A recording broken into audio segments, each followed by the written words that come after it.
রথযাত্রা উপলক্ষে আজকে দুপুরে স্পেশাল নিরামিষ মেনু। বাসন্তী পোলাও খাওয়ার জন্য আলুর দম রান্না করে নিচ্ছি। প্রথমে তেলে আলুটা ভেজে তুলে নিলাম। এবার ওই তেলেই ফোড়ন দিয়ে মশলাটা কষিয়ে নিচ্ছি। মশলার মধ্যে দিয়েছি আদা, জিরে, ধনে, শুকনো লঙ্কা, একটা কাঁচা লঙ্কা, টমেটো আর একটু বাদাম। এবার হলুদও দিয়ে দিলাম, কাশ্মীরি লঙ্কার গুঁড়ো দিয়ে দিলাম একটু কালার হওয়ার জন্য। একটু নাড়িয়ে নিচ্ছি। এবার টমেটো কুচিগুলো অ্যাড করছি, সামান্য একটু নুনও দিয়ে দিচ্ছি। এবার কষিয়ে কষিয়ে তেল ছেড়ে আসলে 2 চামচ দইও দিয়ে দিচ্ছি। তারপর ভাজা আলুগুলো কড়াইয়ে দিয়ে দিলাম। একটু নাড়িয়ে চাড়িয়ে গরম জল অ্যাড করে স্বাদ মতো নুন ও চিনি দিয়ে আলুগুলো সেদ্ধ হওয়ার জন্য ঢাকনা দিয়ে ঢেকে দিলাম। আলু সেদ্ধ হয়ে গেছে।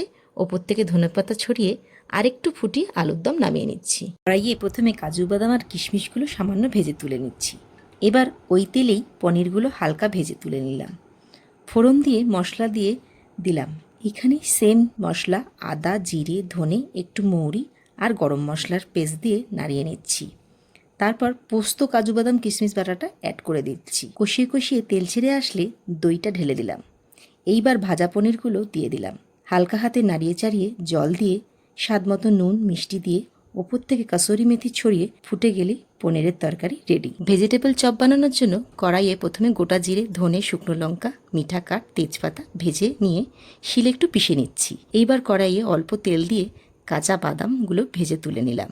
এই তেলেই একটা শুকনো লঙ্কা, আদা ও কাঁচা লঙ্কা বাটা দিয়ে নাড়িয়ে গ্রেট করে রাখা বিট ও গাজরগুলো দিয়ে দিচ্ছি। এইগুলো একটু সেদ্ধ হওয়ার জন্য ঢাকা দিয়ে দিচ্ছি। সেদ্ধ হয়ে গেছে। এইবার সেদ্ধ করে রাখা আলু দিয়ে একে একে ভাজা মশলা, বাদাম দিয়ে পুরটাকে নাড়িয়ে নিচ্ছি। একটু নাড়িয়ে চাড়িয়ে নিয়ে দিয়ে ঠান্ডা করে নিয়ে চপের শেপ দিয়ে বেসনের গোলায় জলে ডুবিয়ে ব্রেড ক্রাম্বসে কোট করে মিডিয়াম তেলে গোল্ডেন ব্রাউন করে ভেজে তুলে নিচ্ছি। কয়েকটা পাঁপড়ও ভেজে নিচ্ছি। রথযাত্রায় পাঁপড় না থাকলে প্ল্যাটারটা ঠিক জমবে না।